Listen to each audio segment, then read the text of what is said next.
Shalom Bapak Ibu dan saudara-saudara sekalian. Selamat malam. Jumpa kembali di Doa Bersama Maranatha. Sebelum kita menaikkan doa-doa pokok doa kita, alangkah baiknya kita menaikkan satu buah pujian, yaitu Ku Nyanyi Haleluya.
Saudara-saudara yang dikasihi oleh Tuhan, mari kita berpadu hati berdoa, memohon tuntunan Tuhan sebelum kita membaca dan merenungkan firman Tuhan di saat ini. Kita berdoa. Allah yang baik, terima kasih Engkau memberikan kami waktu untuk bersekutu. Kami mau berdoa, kami juga mau belajar akan firman Tuhan. Tolong kami supaya kami dapat memahami, menghayati, dan terlebih dari itu kami dapat melakukan firman-Mu dalam hidup sehari-hari. Dalam nama Yesus kami berdoa. Amin. Saudara-saudara, saya mau membaca satu bagian Alkitab kepada kita, diambil dari Lukas pasalnya yang ke-20 ayat 29 sampai dengan ayatnya yang ke-38. Beginilah bunyinya. Adalah 7 orang bersaudara. Yang pertama kawin dengan seorang perempuan lalu mati dengan tidak meninggalkan anak.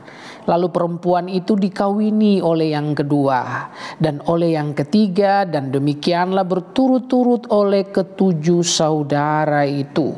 Mereka semuanya mati dengan tidak meninggalkan anak. Akhirnya perempuan itu pun mati. Bagaimana sekarang dengan perempuan itu? Siapakah di antara orang-orang itu yang menjadi suaminya pada hari kebangkitan? Sebab ketujuhnya telah beristrikan dia. Jawab Yesus kepada mereka, orang-orang dunia ini kawin dan dikawinkan, tetapi mereka yang dianggap layak untuk mendapat bagian dalam dunia yang lain itu dan dalam kebangkitan dari antara orang mati, tidak kawin dan tidak dikawinkan. Sebab mereka tidak dapat mati lagi. Mereka sama seperti malaikat-malaikat dan mereka adalah anak-anak Allah. Karena mereka telah dibangkitkan. Tentang bangkitnya orang-orang mati, Musa telah memberitahukannya dalam nas tentang semak duri, di mana Tuhan disebut Allah Abraham, Allah Ishak, dan Allah Yakub. Ia bukan Allah orang mati, melainkan Allah orang hidup. Sebab di hadapan Dia semua orang hidup. Demikian saudara-saudara pembacaan Alkitab. Berbahagialah kita yang sudah membaca, sudah mendengar. Dan tentu yang lebih berbahagia adalah kita yang belajar setia melakukan firman dalam hidup sehari-hari. Haleluya. Saudara-saudara yang dikasihi oleh Tuhan Yesus Kristus, hidup ini sudah sulit. Jangan lagi diperumit. Terkadang pola pikir kita, perspektif kita justru membuat hidup tambah sulit. Hari ini kita melihat bukti. Contoh dari orang Saduki. Ini kaum yang terbilang istimewa, kaum aristokrat di masa itu. Mereka menjadi pemimpin, baik pemimpin umat maupun pemimpin masyarakat. Mereka datang dan menyodorkan kepada Yesus sebuah kasus yang mereka reka-rekakan. Ada seorang perempuan yang menikah, lalu suaminya ini meninggal tanpa meninggalkan seorang anak buah dari perkawinan mereka. Dan dalam tradisi di masa itu sangat dimungkinkan adik dari almarhum suami menikah dengan istri dari sang almarhum. Tujuannya satu, supaya mendapatkan anak atau keturunan. Sayangnya saudara-saudara, sang perempuan ini 7 kali dia menikah. Dia kawin dengan adik atau saudara dari suaminya. Dan sang perempuan itu tak kunjung mendapatkan anak. Soal yang diajukan kemudian adalah, nanti kalau masuk surga, siapa siapa yang menjadi suami dari perempuan itu.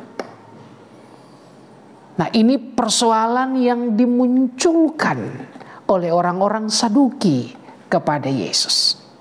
Nah, saudara-saudara, Anda dan saya bisa melihat bahwa yang memicu orang Saduki untuk mengajukan persoalan yang ruwet dan rumit itu adalah karena ketidakpercayaan mereka kepada yang namanya kebangkitan.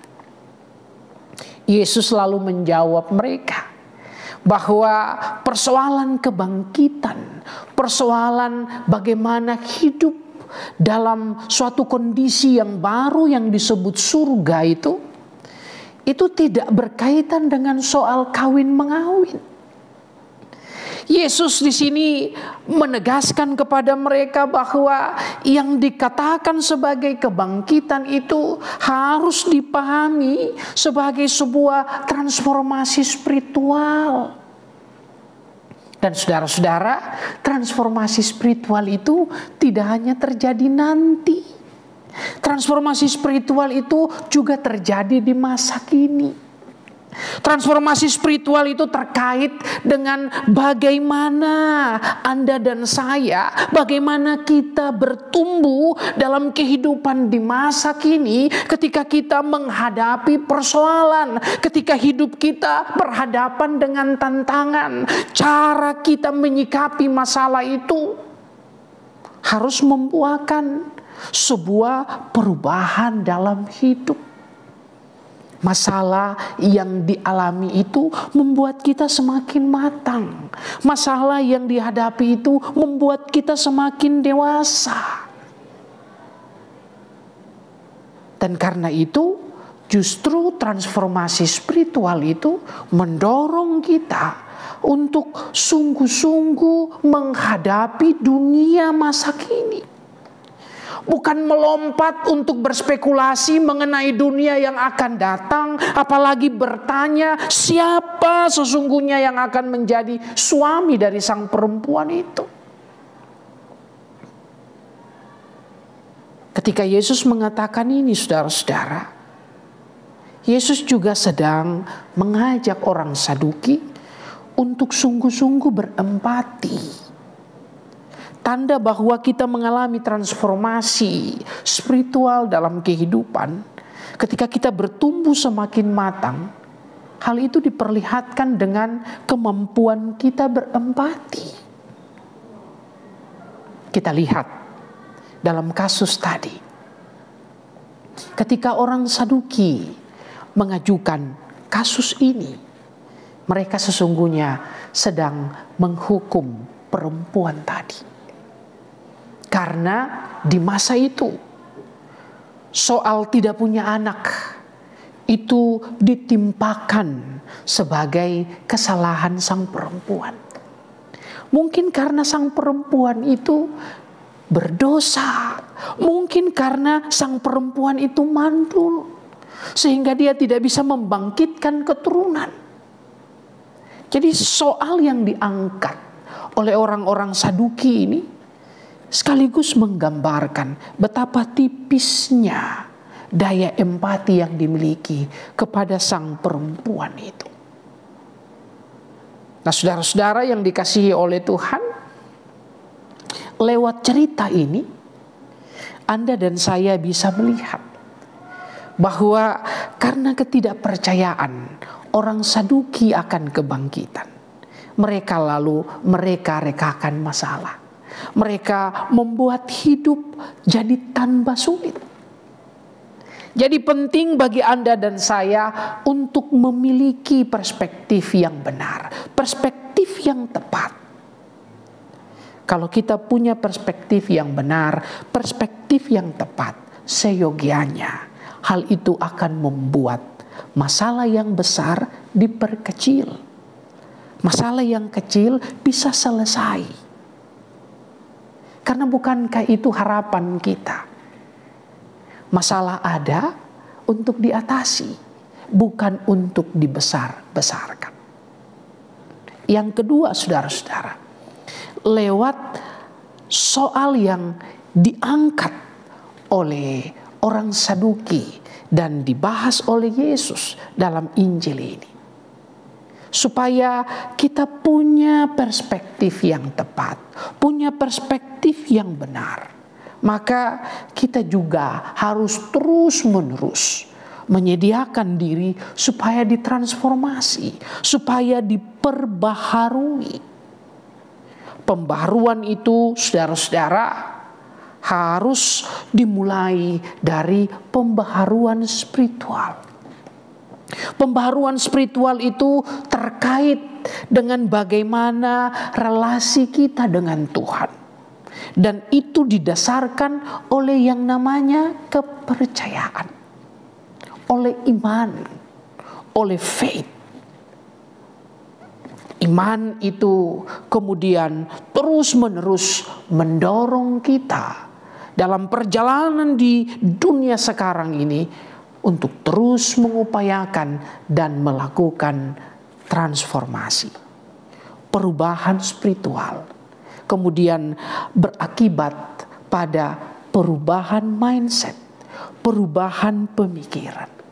Nah, sehingga ketika kita berhadapan dengan masalah, berhadapan dengan tantangan, bahkan dengan ancaman, kita mau belajar untuk melihat apa yang Tuhan mau, yang hendak saya lakukan di dunia sekarang ini, supaya hidup ini jadi lebih baik, hidup ini jadi lebih indah, untuk dinikmati, sehingga kita tidak lagi mengarahkan fokus kita keluar dunia ini, tetapi kita sungguh-sungguh mengarahkan fokus kita ke dalam dunia ini, menghadapi masalah, mengurainya, menyelesaikannya, dan kemudian bertumbuh menjadi pribadi yang semakin baik dalam hidup ini. Jadi mari kita terus-menerus mentransformasi spiritualitas kita. Bagaimana hidup kita dalam Tuhan, mentransformasi iman kita, dan itu akan mengubah juga pemikiran kita, dan bagaimana kita mengatasi persoalan sehingga membuat hidup ini jadi indah. Tuhan menolong dan memberkati kita. Amin. Kita bersatu hati dalam doa. Bapa yang baik, terima kasih kami sudah mendengarkan firman-Mu. Kami mau belajar untuk menyikapi setiap persoalan yang dihadapi dengan pikiran yang jernih, dengan perspektif yang baik, supaya masalah yang besar bisa kecil, dan masalah yang kecil itu akhirnya dapat teratasi. Kami mau berdoa, memohon hikmat dari Tuhan, supaya dalam perjalanan kami di dunia ini, hidup kami terus diperbaharui, spiritualitas kami terus ditransformasi, sehingga iman, pengharapan, dan kasih kami kian teguh. Hidup kami kemudian menjadi berkat bagi banyak orang. Dalam semangat itu Tuhan, kami juga mau berdoa untuk negara dan bangsa kami. Tuhan berkati Indonesia. Tuhan pulihkan bangsa kami dari berbagai krisis karena pandemi. Tuhan mampukan para pemimpin di pusat sampai daerah, supaya mereka dapat melayani dengan arif dan bijaksana, mengupayakan kesejahteraan dan keadilan untuk semua. Kami berdoa juga menyerahkan gereja-gereja, pemimpin-pemimpin agama di Indonesia. Tuhan menolong dan memberkati supaya semua umat dapat dilayani. Kami hidup saling menghargai, menerima dalam perbedaan yang asalnya dari Tuhan sendiri. Kami berdoa untuk upaya-upaya mengembangkan dan memajukan pendidikan di bangsa kami. Sekolah-sekolah dari taman kanak-kanak sampai perguruan tinggi, Tuhan Allah memberkati. Dan khususnya untuk kampus kami, Universitas Kristen Maranatha, biarlah Tuhan terus menuntun supaya kampus ini bertumbuh dan menjadi saluran berkat bagi sebanyak mungkin orang, menjadi berkat bagi Indonesia, menjadi berkat bagi dunia. Berkati para pemimpin, rektor bersama dengan seluruh jajaran, demikian juga para dekan bersama dengan seluruh jajaran di fakultas. Allah menolong dan memampukan mereka supaya dapat melayani dengan baik, mengembangkan prodi, fakultas, dan universitas, supaya menjadi prodi, fakultas dan universitas yang maju, yang relevan, yang signifikan, yang dapat menjawab kebutuhan masyarakat, kebutuhan industri, kebutuhan kemanusiaan dan dunia ini. Kami berdoa untuk mahasiswa-mahasiswi kami, Tuhan berkati mereka dalam proses studi yang dijalani. Biarlah mereka mampu mengukir prestasi terbaik untuk hormat dan kemuliaan Tuhan, dan juga untuk masa depan mereka kelak. Kami berdoa untuk para dosen, Tuhan memberkati supaya mereka dapat terus mendampingi mahasiswa-mahasiswi kami. Mereka dapat memberikan pembelajaran terbaik bagi setiap orang yang belajar di kampus ini. Demikian juga dengan para tendik, Allah menolong memberkati mereka supaya mereka dapat melakukan tugas tanggung jawab mereka, mendukung jalannya Tridharma Perguruan Tinggi di kampus tercinta ini. Kami mau berdoa juga untuk setiap kami pribadi lepas pribadi yang mengambil bagian dalam doa bersama ini. Allah kenali kami dengan pergumulan-pergumulan kami, Tuhan tolong supaya pergumulan itu dapat kami hadapi dengan hikmat dari Tuhan dan kami bertumbuh di dalamnya. Berkati setiap harapan yang kami doakan dan kerjakan, supaya semuanya itu menjadi indah. Kami sungguh-sungguh boleh melihat dan merasakan cinta kasih Tuhan, dan kami terus terpanggil untuk memuji, memuliakan Tuhan dalam hidup kami. Ini doa kami Bapa, kami sampaikan kepadamu dalam satu nama, Yesus Kristus Tuhan dan Juru Selamat kami yang hidup. Amin.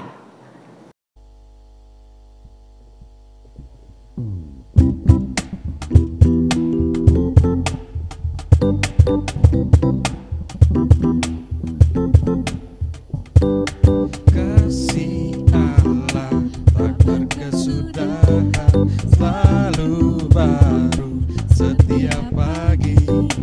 Rahmat-Nya pun tak pernah berakhir seumur hidupku. Dengan sukacitaku kan menari, dengan sorak-sorai memuji. Ku naikkan pujian, haleluya, nyanyi bagi Dia Sang Raja, nyanyi bagi Dia Sang Raja. Selamanya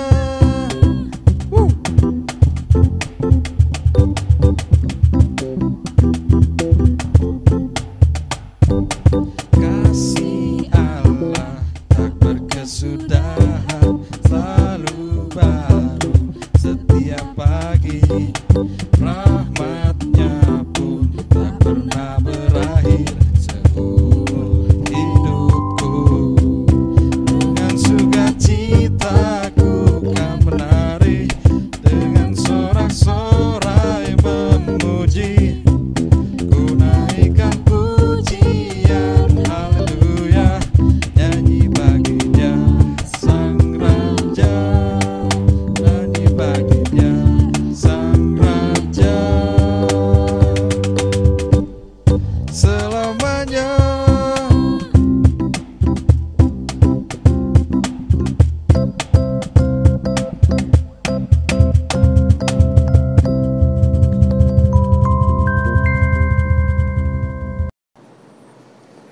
Saudara-saudara, demikian doa bersama di hari ini. Tuhan memberkati.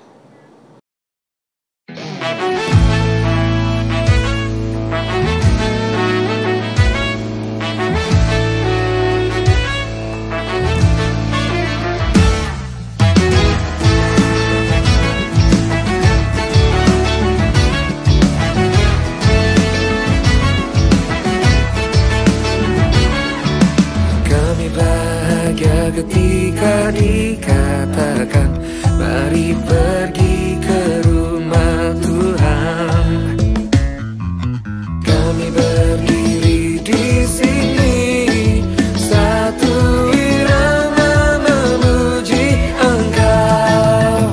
We are so happy, so happy. Kami bernyanyi